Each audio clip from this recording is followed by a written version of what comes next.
बिहार पंचायत चुनाव होने की संभावना अब खत्म सी हो गई है।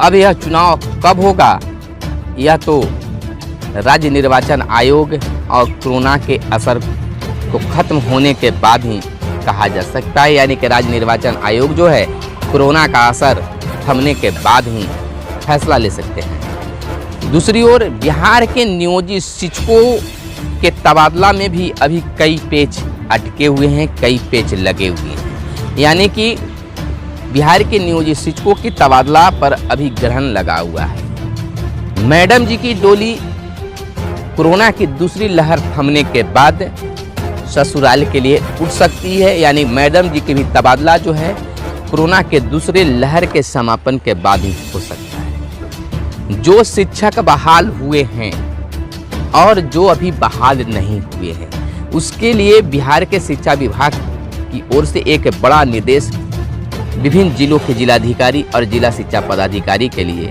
आदेश पत्र जारी किया गया। यानी कि अभिलेखों का संधारण करने की बात जिलों को कहा गया है कि सभी बहाल और न बहाल हुए शिक्षकों की जिनका आवेदन पड़ा है, सभी अभिलेख जमा किए गए हैं, उनको अब संधारित किया जाए। इधर बिहार में कोरोना का असर धीरे धीरे उसकी रफ्तार कम होते जा रही है। निजी अस्पतालों में भी होगी एंटीजन की जांच। डीएपी का बोरा 1200 की जगह अब 1900 में। पश्चिम बंगाल में मंत्रियों की गिरफ्तारी पर जमकर हुआ बवाल। बक्सर में मिले 100 का ब्यौरा दे हाई कोर्ट का आदेश। बिहार में जांच 1.25 लाख के पार, संक्रमण 5% के नीचे। तोकते तूफान से पेड़ टूटे, खंभे उखाड़े और छतें उड़ी। यानी कि बिहार में भी इसका असर होने की संभावना कही जा रही है। बिहार के ठग बंगाल के नक्शे से लोगों का लगा रहे हैं चूना। यानी कि अब बिहार में जो कोरोना का असर है धीरे धीरे कम होता जा रहा है, लेकिन सतर्क रहने की जरूरत है। निकासी के लिए उमड़ रही भीड़ से कोरोना हॉट स्पॉट बन जाए बैंक, न बन जाए बैंक, यह संभावना है। बैंकों से पैसा काफ़ी निकाले जा रहे हैं जिसमें बैंकों में भीड़ लग जा रही है।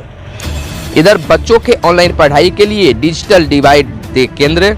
मुखिया के वापस लिए जाएंगे शिक्षक अभ्यर्थियों के प्रमाण पत्र। गंडक नदी के चैनल के निर्माण को रोका, खुलते ही आधे घंटे में बंद हो जा रहे हैं स्लॉट। इधर बिहार नहीं संभल रहा तो हमें मौका दीजिए तेजस्वी यादव। राज्य के नियोजित शिक्षकों के ऐच्छिक तबादले में फंसे हैं अभी कई पेच। नमस्कार, आप इस समय देख रहे हैं खास कार्यक्रम सुबह सवेरे। सुबह सवेरे में आप तमाम लोगों का स्वागत है। अगर यह वीडियो पसंद आए तो जरूर लाइक करें। सुबह सवेरे के इस खास कार्यक्रम में हम खबरों को लेते हैं अखबारों के पन्नों से। अखबारों में क्या आज छपा है और क्या आपको जानना जरूरी है, खबरों को चुनकर आपके लिए लाते हैं। तो सबसे पहली बड़ी खबर यह कह सकते हैं कि बिहार में जो है कोरोना का असर धीरे धीरे कम होता जा रहा है। कोरोना की रफ्तार जो है धीरे धीरे कम होता जा रहा है। डरने की भी जरूरत नहीं है और अब पाबंदियां जो है उसको छोड़ने की भी जरूरत नहीं। मास्क लगाना ही है और 2 गज की दूरी बरकरार रखना है। बेवजह घर से बाहर नहीं निकलना है, और नहीं तो जितनी रफ्तार से इसकी संख्या कम रही है अचानक फिर बढ़ जाएगी। एक तो दूसरी ओर जहां बसों में भर भर कर लोग बारात जा रहे हैं और आ रहे हैं, उससे तो डर बना ही हुआ है। देखिए, बिहार में जांच 1.25 लाख के पार, संक्रमण 5% के नीचे। पटना में फिर 1189 नए संक्रमित मरीज मिले हैं। पटना में सर्वाधिक 1189 नए कोरोना संक्रमित मरीजों की पहचान की गई है। एक दिन पूर्व पटना में 1103 नए कोरोना संक्रमित मरीज मिले थे। यानी कि पटना में भी घट बढ़ रहा है, लेकिन पूरे बिहार की अगर आकलन करें तो संक्रमित मरीजों की संख्या कम हो रही है। लेकिन सबसे बड़ी बात यह है कि मौतों को रोका नहीं जा रहा है। मौतों का सिलसिला जारी है। रिकवरी रेट भी बिल्कुल ठीक ठाक है। जितना संक्रमित मिल नहीं रहे हैं उससे ज़्यादा ठीक भी हो रहे हैं। बिहार में कोरोना महामारी की जांच की संख्या सोमवार को 1.25 लाख के पार हो गई। वहीं कोरोना संक्रमण दर 5% के नीचे आ गई है। राज्य में 5,920 20 जो है नए कोरोना संक्रमितों की पहचान बीते दिन की गई है। वहीं पिछले 24 घंटे में 1,25,342 सैंपलों की जांच की गई है। राज्य में कोरोना का संक्रमण दर 4.72% हो गया है। एक दिन पूर्व राज्य में कोरोना संक्रमण दर 5.73% थी। इस प्रकार पिछले 24 घंटे में संक्रमण दर में 1.01% की कमी हो गई है। यानी कह सकते हैं कि अब बिहार में कुछ राहत वाली खबर है। 21 जिलों में 100 से अधिक नए संक्रमित मरीज मिले हैं। राज्य के 21 जिलों में 100 से अधिक संक्रमित मरीज मिले। औरंगाबाद में 169, बेगूसराय में 214, गया में 289, गोपालगंज में 174, नालंदा में 226, सारण में 124, सिवान में 136, सुपौल में 200, वैशाली में 371 और पश्चिमी चंपारण में 228 नए संक्रमित मरीजों की पहचान की गई है। यानी कि संक्रमण दर जो है धीरे धीरे कम होते जा रहा है। इधर संक्रमण दर कम हो रहा है तो बाढ़ का भी संभावना देखी जा रही है, जिसके लेकर जो है बिहार सरकार भी अब अलर्ट मोड में जिलों को जारी कर दिया गया है। देखिए एक नीतीश सरकार का एक और आदेश आया है कि होम आइसोलेशन के मरीजों की निगरानी के लिए ऐप बनेगा। होम आइसोलेशन यानी घर में रहे कोरोना मरीजों की अच्छी तरह देखभाल व उनकी बेहतर निगरानी के लिए मुख्यमंत्री नीतीश कुमार ने सोमवार को home isolation tracking covid NIT app launch किया। ऐप को लॉन्च कर दिया गया है उनकी निगरानी के लिए। ऐप लॉन्च किया। वीडियो कॉन्फ्रेंसिंग के माध्यम से ऐप लॉन्चिंग के दौरान सीएम ने कहा कि इससे होम आइसोलेशन के मरीजों की देखभाल में सहूलियत होगी। ऐप लॉन्च होने पर मॉनिटरिंग की आवश्यकता होगी, क्योंकि इस बार के संक्रमण में मरीजों का ऑक्सीजन स्तर गिरने के कई मामले सामने आ रहे हैं। इसकी स्थिति में ज़्यादा गंभीर हो रहे हैं। तो यह एक अच्छी पहल कर सकते हैं बिहार सरकार का कि जो मैंने इस पर कई बार आवाज़ें उठाए हैं कि होम आइसोलेशन लिख दिया जाता है, मरीज अपने घर चले जाते हैं और उनको देखभाल करने वाला कोई नहीं होता है। लेकिन बिहार सरकार की यह पहल सराहनीय पहल है। मंजूरी से पहले आवश्यक शर्तों को सुनिश्चित करें। निजी जांच घरों को जांच की मंजूरी देने से आवश्यक शर्तों पर सुनिश्चित करने की बात कही जा रही है। यानी कहा गया कि निजी अस्पतालों में भी एंटीजन जांच की बात हुई है। राज्य में अब निजी अस्पतालों में जांच घरों में भी कोरोना की रैपिड एंटीजन जांच की जाएगी। इसके लिए इन दोनों को भी इसकी जांच की मंजूरी दी जाएगी। स्वास्थ्य विभाग के निर्देशक प्रमुख स्वास्थ्य सेवाएं डॉक्टर NG प्रसाद ने इस बाबत निर्देश जारी किया गया है। देखिए प्राइवेट अस्पतालों में भी कोविड एंटीजन की जांच हो और इसके लिए जो है कुछ मार्गदर्शन भी किया जाए, कुछ सुविधाओं को भी जो है शर्त लगाया जाए कि जांच कितने में किया जाए, कब किया जाए, किन किन अस्पतालों को दिया जाए, तब नहीं तो फिर यहाँ पर लोग ठगे जाएंगे। इसके लिए भी सरकार ने अच्छा एक कदम उठाया है। इधर किसानों को लेकर एक बड़ी खबर यह है कि DAP का बोरा 1200 की जगह अब 1900 में। जेब पर भार खाद कंपनियों के फास्फेटिक खादों का दाम देवहा बढ़ाया। केंद्र ने अनुदान बढ़ाया तो किसानों को मिल सकती है राहत। कोरोना काल में राज्य के किसानों पर बड़ी मार पड़ने वाली है। उन्हें 50 किलो वाला ड्राई अमोनिया फॉस्फेट DAP का ब्यौरा 1200 रुपये की जगह अब 1900 रुपये में खरीदना पड़ेगा। इसके लिए 925 रुपये में मिलने वाला NPKS 20 ब्यौरा जो है 1350 रुपये में खरीदना होगा। यानी कि अब खाद की भी दाम बढ़ने की बात की जा रही है, जिससे किसानों पर एक भारी दबाव पड़ सकता है, भार पड़ सकता है। इधर हाईकोर्ट का एक बड़ा निर्देश आया है कि बक्सर में मिले शवों का ब्यौरा दे। हाईकोर्ट का निर्देश आया है।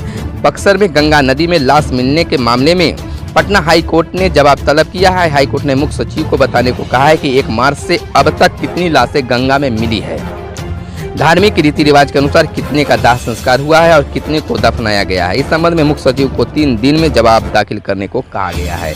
या आखिर गंगा में लाश कहीं का भी हो, कितना मिला है और कितने का दाह संस्कार हिंदू धर्म से और कितने के अन्य धर्मों के माध्यम से किया गया है, यह हाईकोर्ट का एक निर्देश आया है। इधर टकराव की स्थिति पश्चिम बंगाल में बनी हुई है। पश्चिम बंगाल में मंत्रियों की गिरफ्तारी पर जमकर बवाल हुआ है। CBI दफ्तर पहुंची है ममता बनर्जी। बिहार में जो है तोकते तूफान से पेड़ टूटे, खंभे उखड़े और छतें गिरी। यानी कि देखिए इतना तेज तूफान कई राज्यों को तबाह कर दिया। मुंबई की यह खबर है। मुंबई में 120 किलोमीटर की प्रति घंटा की रफ्तार से चली है आंधी। भारी बारिश से जनजीवन ठप, कई जगह पानी भरे रहने की परेशानी हो रही थी। तो इस तरह से हमें भी सतर्क रहने की जरूरत है। कोरोना वायरस की देसी दवा 2G लॉन्च किया गया, DG यानी कि यह जो है कोरोना का असर कम करने पर काफ़ी जो है राहत है। कोरोना महामारी के बीच सोमवार को रक्षा अनुसंधान एवं विकास संगठन DRDO द्वारा विकसित कोविड-19 रोधी दवा 2DG को लॉन्च कर दिया गया। रक्षा मंत्री राजनाथ सिंह एवं केंद्रीय स्वास्थ्य मंत्री हर्षवर्धन ने इसे लॉन्च किया।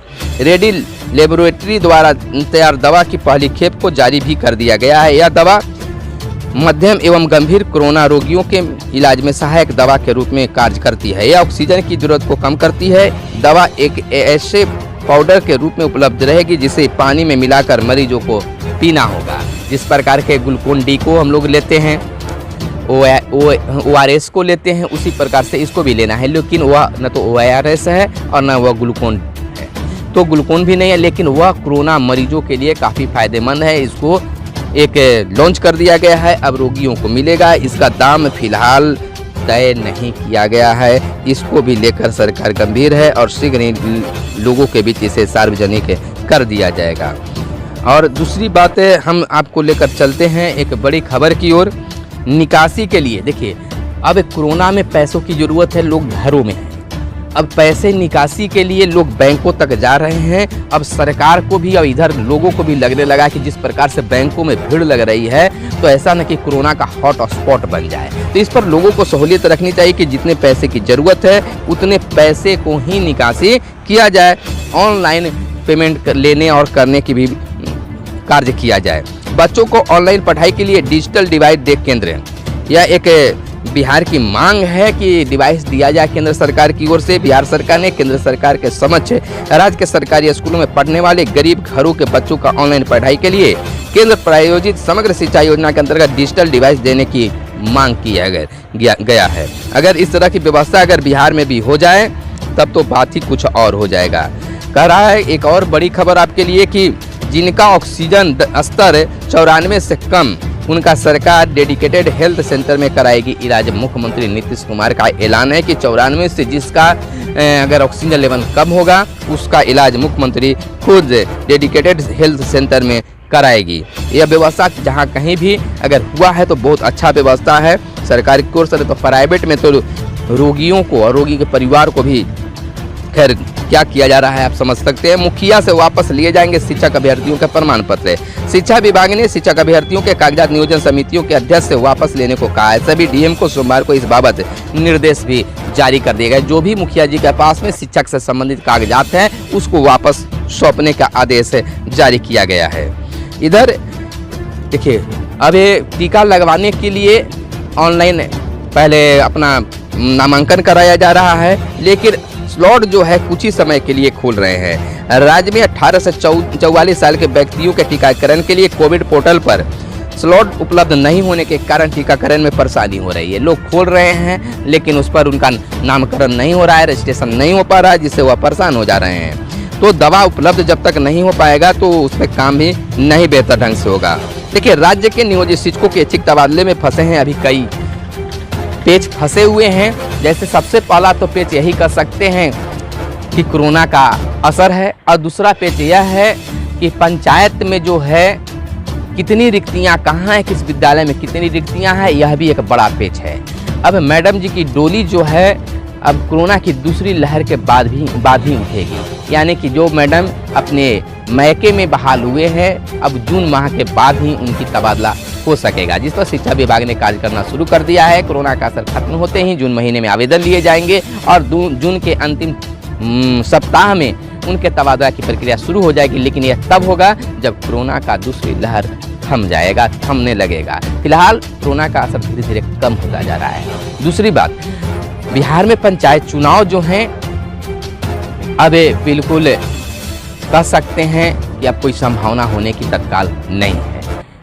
कब होगा, यानी कि कोरोना की दूसरी लहर बिल्कुल थम जाएगा, उसके बाद ही राज्य निर्वाचन आयोग जो है इस पर फैसला ले सकता है। फिलहाल अभी कोई संभावना नहीं है कि अब पंचायत चुनाव कब होगा, कैसे होगा, कितने चरणों में होगा। इस पर जब तक कोरोना का असर कम नहीं होता तब तक इस पर कोई कार्य नहीं होगा। अभी बिहार के नियोजित शिक्षकों के कागजात को जांच करने की जिम्मेवारी जो है वह निगरानी पर दिया गया है और उसके लिए कार्य चल रहा है। अभिलेखों का संधारण करने के लिए भी बात कही गई है। जो शिक्षक बहाल हुए हैं उनके भी कार्य कागजातों का संधारण होगा और जो बहाल नहीं हुए हैं उनके भी कागजातों का संधारण, आवेदन जो दिए हैं उनका संधारण करने का आदेश विभिन्न जिलों को शिक्षा विभाग ने जारी कर दिया गया। तो हमारे साथ बने रहें।